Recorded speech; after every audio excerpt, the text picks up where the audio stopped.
अस्सलाम वालेकुम everyone and welcome back to my channel. तो आज से हम 10वीं जमात उर्दू ग्रामर की मुकम्मल वन शॉट सीरीज़ शुरू कर रहे हैं। इस सीरीज़ में हम तमाम अहम ग्रामर के मौज़ूआत को निहायत ही आसान और इम्तिहानी नुक्ते नज़र से समझेंगे और हर उसूल को मिसालों के साथ पढ़ेंगे ताकि आपको याद रखने में आसानी हो और इम्तिहान में बेहतरीन नंबर हासिल कर सकें। अगर आपने अभी तक हमारे चैनल को सब्सक्राइब नहीं किया है तो ज़रूर सब्सक्राइब करें, वीडियो को लाइक करिए और अपने दोस्तों के साथ शेयर करिए। तो चलिए हम हमारा पहला टॉपिक स्टार्ट करते हैं। तो सबसे पहले तो मैं आपसे एक सवाल पूछती हूँ, क्या कभी आपने सोचा है कि कुछ शेर सुनते ही दिल को बहुत अच्छे लगते हैं और कुछ शेर सुनकर महसूस होता है कि इनमें कुछ तो कमी है। ऐसा क्यों होता है? इसकी एक ही वजह है, शेर का वज़न। और शेर का यही वज़न मालूम करने का फ़न जो है इल्मे उरूस कहलाता है।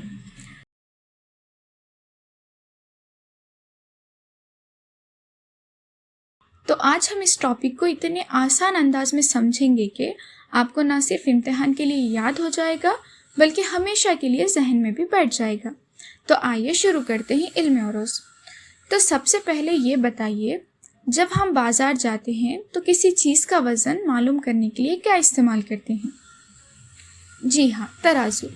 तो बिल्कुल इसी तरह शेर का वज़न मालूम करने के लिए भी एक तराजू होता है, लेकिन ये लोहे का तराजू नहीं होता बल्कि एक इल्म होता है जिसे इल्मे उरूस कहा जाता है।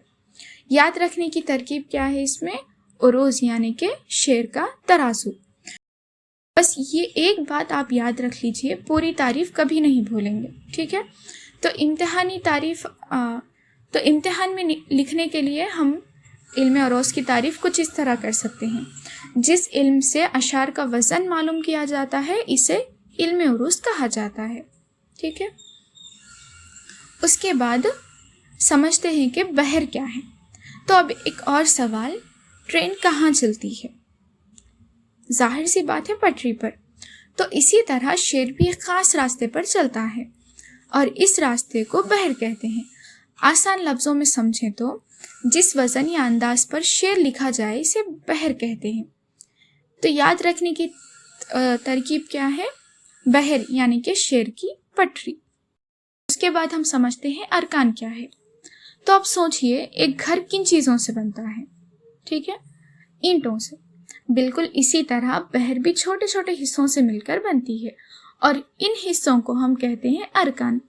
तो याद रखने की तरकीब क्या है? घर यानी कि ईंट और बहर यानी कि अरकान, ठीक है? अब बढ़ते हैं सबब की तरफ।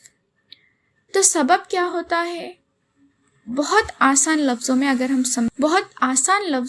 हम समझे तो दो हुर्फों वाला लफ्ज़ जिसका पहला हुर्फ मुतहरिक होता है और दूसरा साकिन होता है सबब कहलाता है, ठीक है?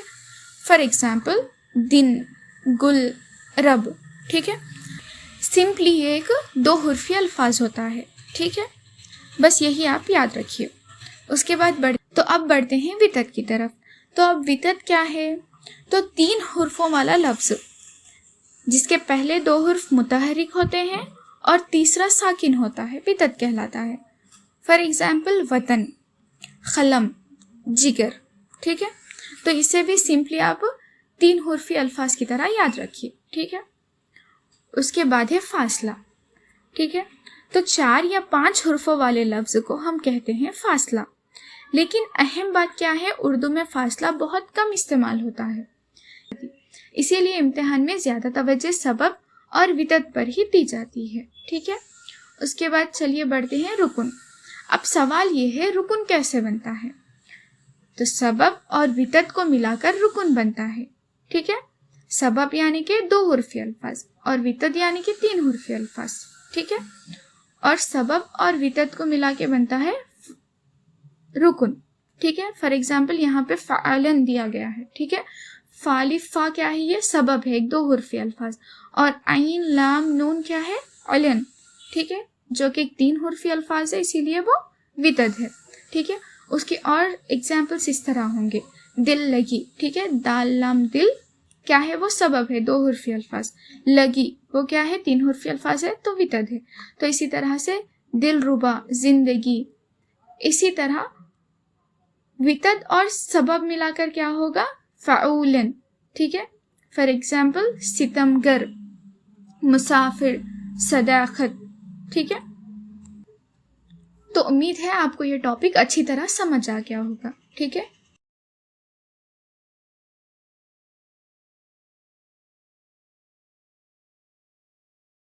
अब बढ़ते हैं हम नेक्स्ट ग्रामर की तरफ। तो सबसे पहले तो मैं आपसे एक छोटा सा सवाल पूछती हूँ। अगर मैं लिखूं बोलो मत चुप रहो, इसका मतलब क्या होगा? अब अगर मैं इसे इस तरह लिखूं, बोलो मत चुप रहो, और अब इस तरह बोलो मत चुप रहो, तो सिर्फ एक छोटा सा निशान बदलने से पूरे जुमले का जो है मतलब ही बदल जाता है। इसीलिए अब हम सीखेंगे रमूज़ औक़ाफ़ यानी अलामत निगारिश। और यकीन मानिए ये टॉपिक इतना आसान है कि इम्तिहान में इससे नंबर लेना बिल्कुल मुफ्त है, ठीक है। तो सबसे पहले एक बात समझते हैं, जब हम बोलते हैं तो कहीं रुकते हैं, कहीं सवाल करते हैं, कहीं खुशी का इजहार करते हैं, और कहीं किसी की बात नकल करते हैं। लेकिन लिखते वक्त सामने वाला हमारी आवाज़ तो सुन नहीं सकता, इसीलिए हम मुख्तलिफ अलामतें इस्तेमाल करते हैं ताकि पढ़ने वाला सही मतलब समझ सके। तो इन्हीं अलामतों को रमूज़ औक़ाफ़ या अलामत निगारिश कहते हैं, ठीक है।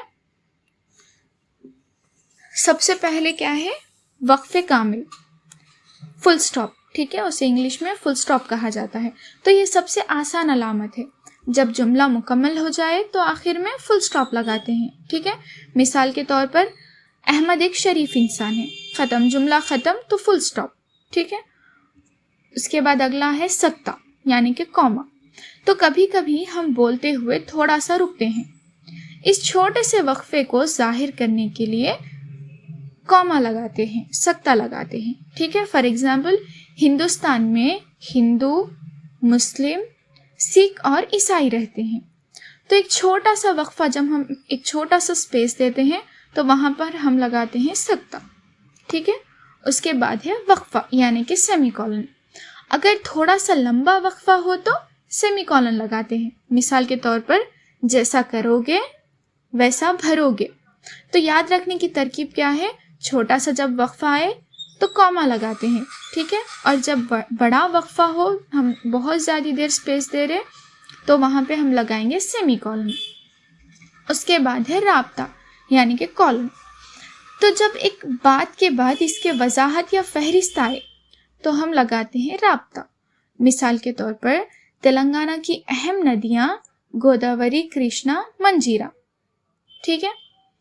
यानी कि तेलंगाना की अहम नदियाँ, ठीक है, उसकी हम वजाहत कर रहे ना, तो गोदावरी, कृष्णा, मंजीरा, इस तरह से।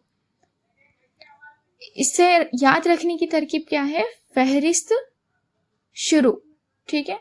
फहरिस्त जब शुरू होती, कोई चीज़ की लिस्ट जब शुरू होती, जब हम कॉलन यूज करते, ओके। नेक्स्ट है सवालिया निशान, ओके, क्वेश्चन मार्क।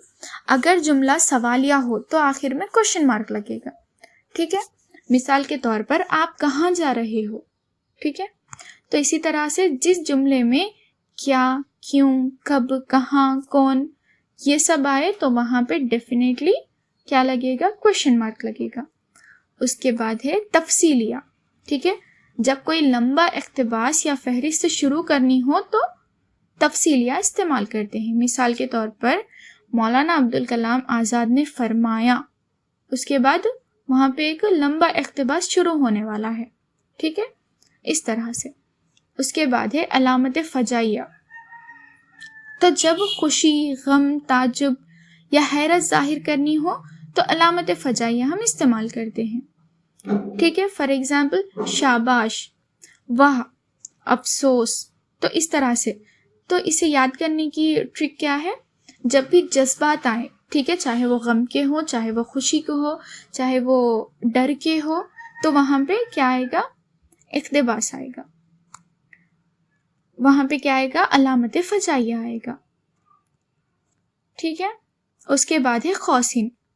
तो अगर किसी लफ्ज़ की वजाहत करनी हो तो इसे कौसिन में लिखते हैं। मिसाल के तौर पर मोहम्मद कुली कुतुब शाह बानी हैदराबाद, ठीक है, اسی کی ہم وضاحت کر رہے ہیں، ٹھیک ہے، اس کا ایک الگ نام، اس طرح سے الگ پہچان اس کی، بٹ مطلب وہی ہوتا ہے. تو اس طرح سے وہاں پہ ہم خوسین لگاتے ہیں، بریکٹ.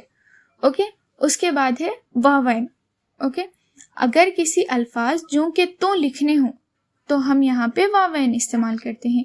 مثال کے طور پر حالی نے غالب کو حیوان ظریف کہا. ٹھیک ہے، تو حالی نے غالب کو حیوان ظریف کہا، یعنی کہ حالی نے جو کہا غالب کے لیے ہم وہاں پہ جو کہ تو کچھ بھی ہم چینج نہیں کر رہے وہاں پہ.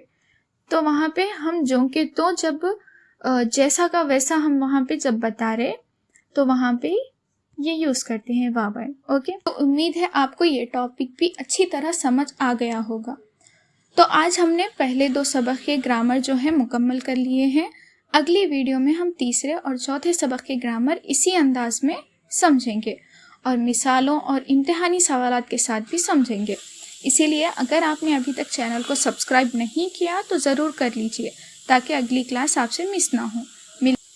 ملتے ہیں اس کے نیکسٹ پارٹ میں، تب تک کے لیے اللہ حافظ.